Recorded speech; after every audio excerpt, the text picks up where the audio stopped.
The first time I realized just how far Karen and her HOA were willing to push me came on a blistering July afternoon when I decided to cool off by diving into the sparkling blue waters of the lake that stretched across the back of my property. The very lake that had belonged to my family for 3 generations, land title recorded, deed notarized, and survey lines etched permanently in the county registry. Yet when I emerged dripping and refreshed only to find a bright yellow envelope pinned to my front gate, I felt that spark of disbelief ignite into something darker.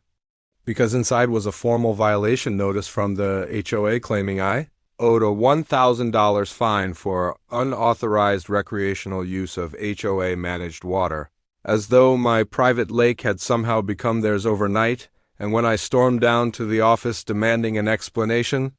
there she was, Karen, the self-appointed queen bee of the neighborhood, perched behind the desk with her pearls and smug smile, insisting that all water access is subject to HOA rules, conveniently ignoring the fact that the only water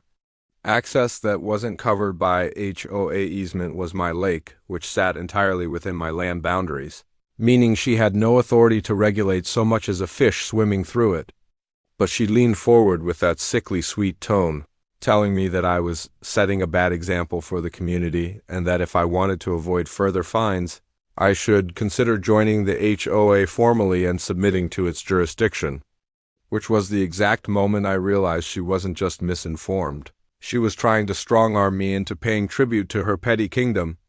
I walked out that day without paying a dime, but I knew it wouldn't end there. And sure enough, the next week brought more envelopes. $250 for unsightly swimming attire visible from common areas, $500 for unregistered boating because I'd taken my canoe out, even $100 for excessive splashing that apparently disturbed the peace. Each fine more absurd than the last, and while I ignored them, I couldn't ignore the growing whispers from neighbors who admitted they were being bled dry by arbitrary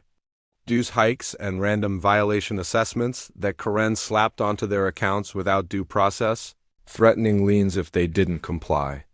The deeper I dug, the more corruption I uncovered in audited books, secret contracts with companies owned by Karen's relatives, and inflated lake management fees that conveniently disappeared into thin air, and though most residents grumbled in private, they were too afraid to fight back, fearful of the retaliation Karen was infamous for, which made me realize that if anything was going to change, it would be up to me. So I began quietly gathering every shred of paperwork, every violation notice, every bank statement I could pry loose through public record requests. And at the same time, I paid a visit to the county assessor's office to pull my deed, my surveys, and every recorded easement within a mile radius, making sure I had airtight proof that my lake was mine alone. No HOA access granted, no loopholes for them to crawl through. And that's when the idea struck me not just to defend myself, but to turn the tables entirely, because while Karen thought she was the queen bee stinging at will, she had no idea that the one piece of property she couldn't touch, the lake itself, was the exact leverage I could use to sink her entire operation. For what the HOA bylaws failed to mention was that they had been granted community water amenity access in exchange for paying annual licensing fees to the landowner, which had always been my late father, and now me, and those fees, by oversight or arrogance, had never been renegotiated in 30 years. Karen had been so busy raking in HOA dues that she'd never realized the contract could be adjusted annually by the landholder me, and all it would take was a signed letter and a filing at the clerk's office to raise the HOASS. Fees from the paltry $500 a year they'd been paying since the 90s to any figure I deemed reasonable for market value. That night I drafted the letter, ran the numbers, and set the new fee at $5,000 annually per household, a figure that would triple the HOAS budget overnight and funnel every cent directly into my account. Perfectly legal, perfectly enforceable, and most delicious of all, completely beyond Karen's control. As I sealed the envelope, stamped it with my signature, and prepared to deliver it to the county for recording, I couldn't help but grin at the thought of Karen's face when she realized that, in trying to find me for swimming in my own lake, she had given me the perfect excuse to drown her entire HOA in fees they could never escape. When the official notice hit Karen's mailbox 3 days later, the ripple of shock it caused through the HOA board was almost audible across the neighborhood, because unlike the flimsy violation slips she was used to waving around, my notice carried the seal of the county clerk, the recorded amendment to the existing land use contract, and the binding legal authority that made every single household in the HOA liable for the newly adjusted annual water access fee of $5,000, payable directly to me as the landowner, enforceable by lien if unpaid. And when Karen stormed into my driveway the next morning with her heels clicking like gunfire on the gravel, waving the letter as if she could shred it into invalidity with sheer indignation, I simply leaned against the railing of my porch sipping coffee and waited for her screech to die down. She shouted about fraud and extortion, claiming I had no right to charge them, her face flushing crimson as neighbors peeked from behind curtains to watch the spectacle. But when I calmly handed her a certified copy of the deed, the original contract, and the amendment filed under my authority, she faltered, her lips moving but no words coming out, and in that silence I struck.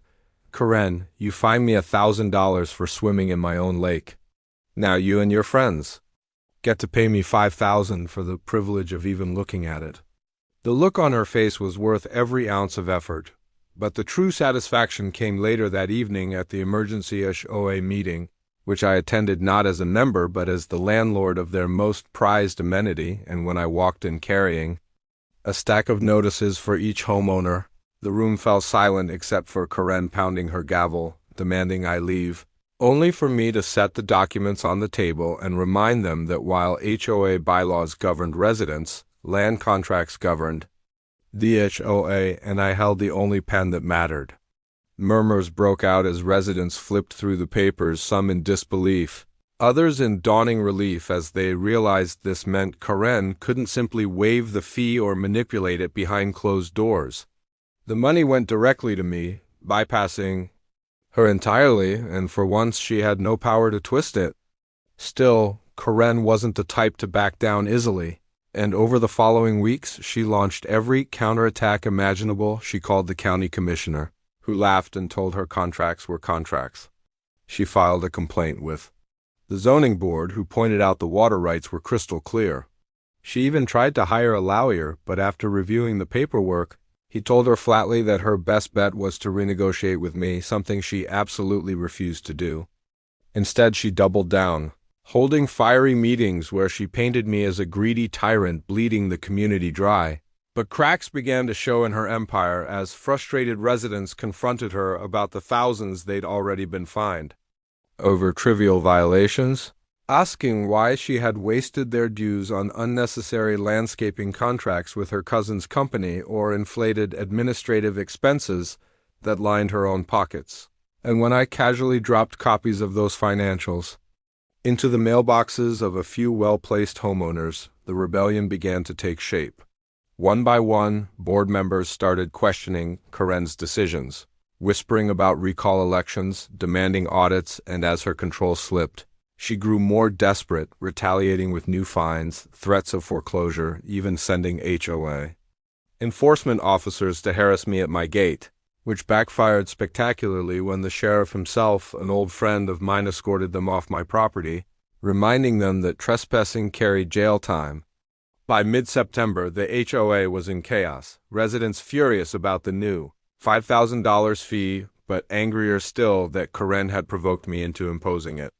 Board members divided between loyalty to her and self-preservation, and Karen herself unraveling under the pressure, seen pacing her porch at night, phone glued to her ear, as if plotting some last-ditch scheme to claw back control.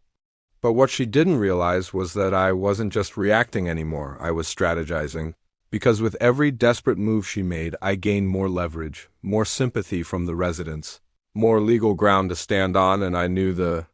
endgame was approaching. The question wasn't whether Karen would fall, it was how spectacularly, and whether she'd take the whole rotten HOA down with her. Karen's reaction to the special assessment was exactly what I expected, though maybe even louder and more desperate than I could have imagined, because the moment those new fees hit her mailbox, she stormed into the next HOA meeting like a tornado, in human form, slamming the papers onto the table and shouting about illegal extortion, abuse of power, and community theft. But the problem for her was that the rest of the board, and even many of the residents, had started to notice the undeniable shift in control. The old fear they had of her had been replaced by curiosity about me, respect for my paperwork, and an eagerness to be on the side of the man who could make Karen squirm. So instead of rallying support, she ended up standing alone in front of a crowd that was increasingly tired of her antics. Yet, instead of retreating, she doubled down, promising to get rid of me once and for all, which turned out to mean a series of frantic, poorly thought-out stunts that only dug her deeper into the hole she was already in. Like the morning I woke up to find bright red "violation" signs taped to my dock as if she could find me again, except the sheriff himself came out to tear them down and told her that the only violation happening was her attempt to interfere with private property. Or the week she called the county environmental office to accuse me of contaminating the lake with chemicals, only to have the inspector laugh after running tests and confirm the water was cleaner than half the public reservoirs in the county. Or the night she sent 2 of her loyalists to try and chain my driveway shut,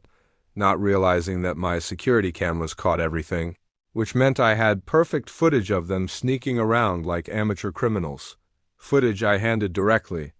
to law enforcement, who issued warnings so severe that both men stopped attending HOA meetings entirely.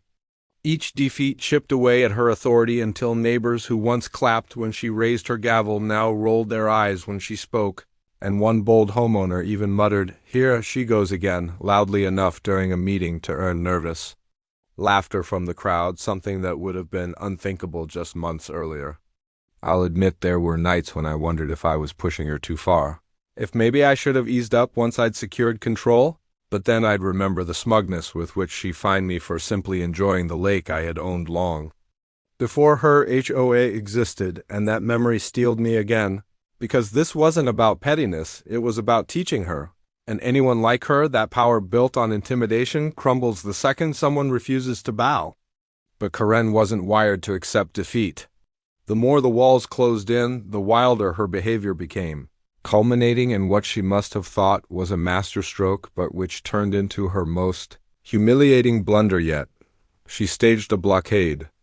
at the entrance to the lake road, complete with hand-painted signs warning that all access subject to HOA approval, only to have me roll up with the county sheriff, the same man she had called countless times to try and harass me, and watch his patience finally snap as he explained to her that she was minutes away from being arrested for criminal trespass, with a growing crowd of residents watching the whole exchange like it was live theater, their whispers and snickers cutting deeper than any fine ever could. That night, after the blockade collapsed and Karen slunk back to her house, I sat on my porch and looked out at the water, the reflection of the moon rippling across the calm surface. And I knew that while the battle was far from over, the tide had fully turned in my favor. Karen was losing not just her grip on me, but her grip on the neighborhood, her board, and even her own credibility. And with every desperate stunt she tried, I was collecting more evidence, more witnesses, and more leverage for the final strike I was preparing, the one that would end her reign of fear permanently and leave her HOA little more than a cautionary tale whispered by anyone foolish enough to think they could bully a man on his own land. Karen's desperation reached a fever pitch after the blockade incident, because that moment, when the sheriff all but threatened to cuff her in front of her own neighbors, shattered the last illusion of her control, and though most people would have taken that humiliation as a sign to back down and salvage what dignity remained, Karen was not most people. Her pride was too inflated, her sense of entitlement too entrenched, and her obsession with beating me too consuming to let her quit. So instead she hatched what she clearly believed was a master plan to expose me and reclaim her authority. Except all it really did was pave the way for her own destruction.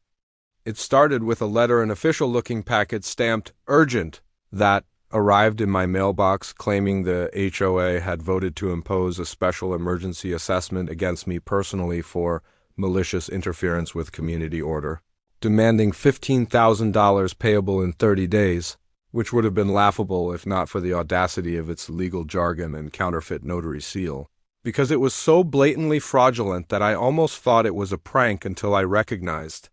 Karen's manic signature at the bottom, written in that same aggressive cursive she used on every HOA notice. Instead of ignoring it, I forwarded the entire packet straight to my attorney and then to the county prosecutor's office, both of whom immediately recognized it as potential mail fraud and forgery, meaning Karen had just transformed what had been a messy neighborhood feud into a matter of criminal law. Of course, Karen didn't know that yet.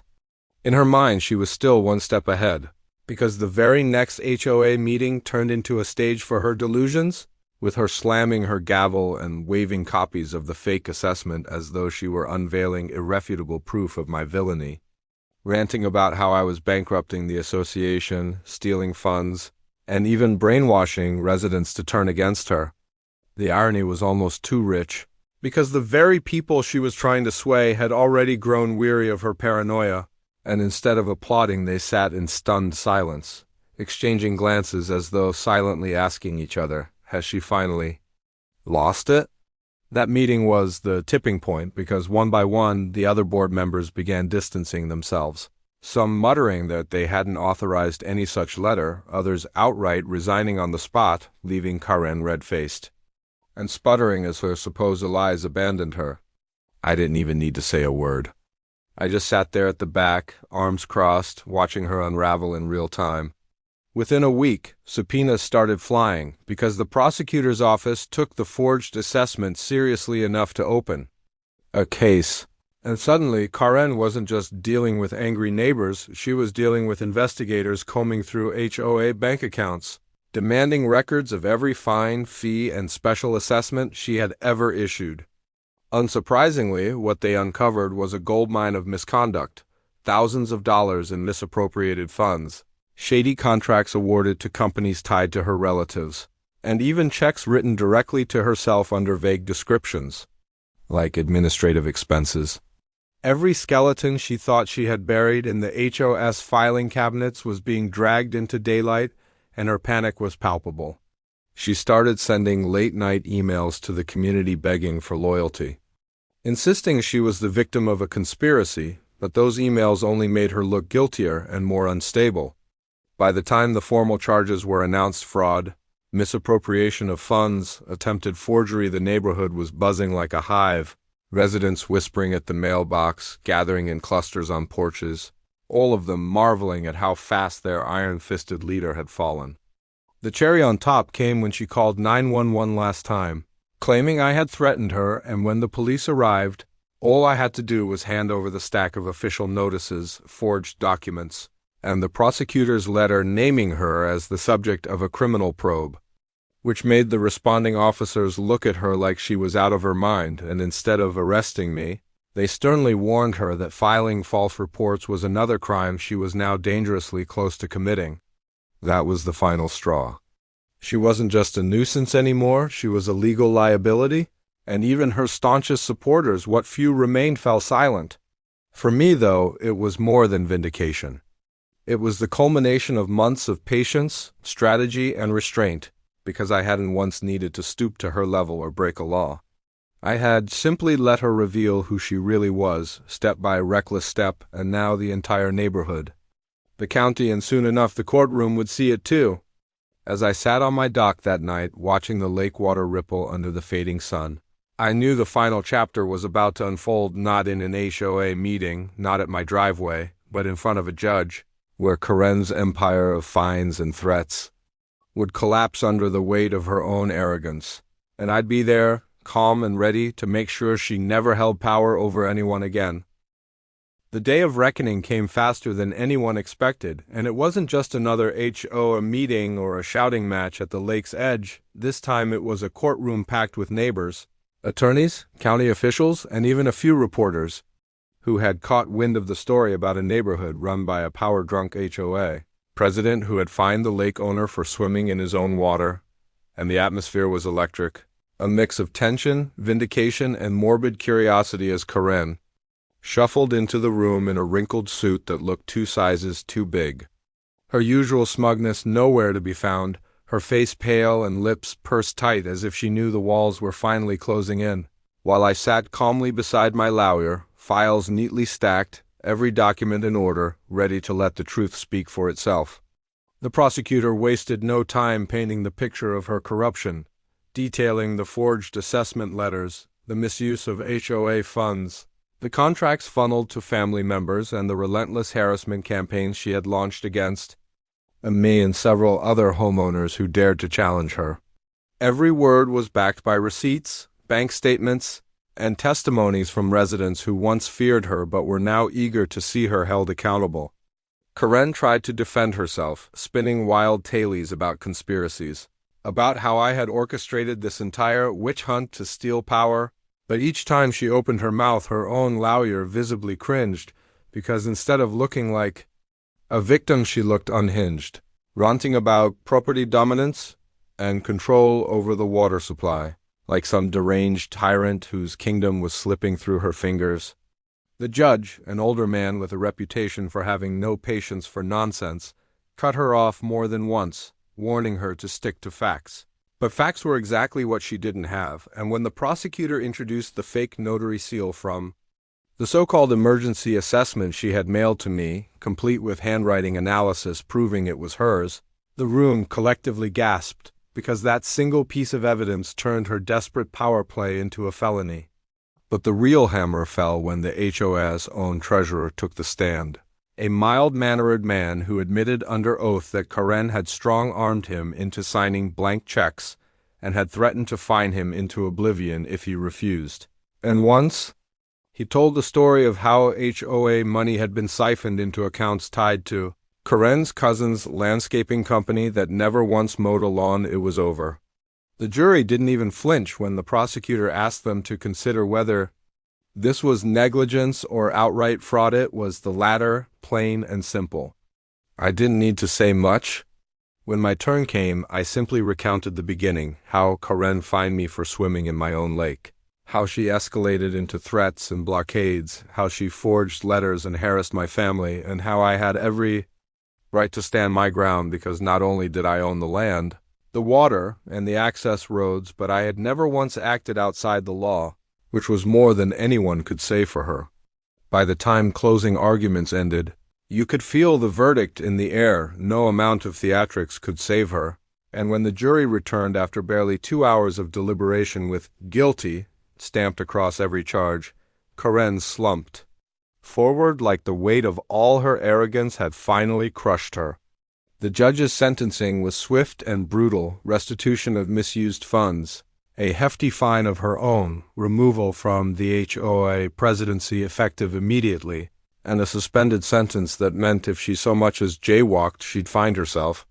behind bars. But the most poetic part was that the court appointed an outside receiver to manage the HOA until new elections could be held, effectively stripping her of the empire she had built on intimidation and greed. Walking out of that courthouse, I was greeted not with glares or whispered curses like in the early days of this feud, but with handshakes, nods, even a few claps on the back from neighbors who had once been too afraid to speak out. They thanked me for standing up, for not letting her bully me into submission, for being the one who finally broke her stranglehold. And though I wasn't looking for thanks, I couldn't deny it felt good to know the neighborhood could finally breathe again. Back at the lake that evening, as the sun dipped low and the water shimmered gold, I took one last swim, not just as a personal victory lap, but as a symbol that no one, not even an HOA tyrant, could take from me what was mine by right. And when I emerged from the water to see a few neighbors watching with smiles instead of scowls, I realized the story had come full circle. Karen fined me for $1,000 over this very act, but in the end she had paid the price tenfold, not just financially, but with her reputation, her power, and her pride. The HOA, once her weapon of control, was reborn under new leadership, one that prioritized fairness and community instead of greed. And as for Karen, she disappeared from the neighborhood within weeks, her house quietly sold, her name spoken only as a cautionary tale whispered at barbecues and mailbox gatherings, an example of what happens when arrogance collides with accountability. And me? I kept swimming, kept enjoying my land and my lake, free of harassment, content in knowing that sometimes justice doesn't require vengeance, it just requires patience, evidence, and the courage to see it through until the very end. And that was exactly what I had done, leaving me not just the owner of the lake but the undisputed victor of a battle I never asked for but refused to lose.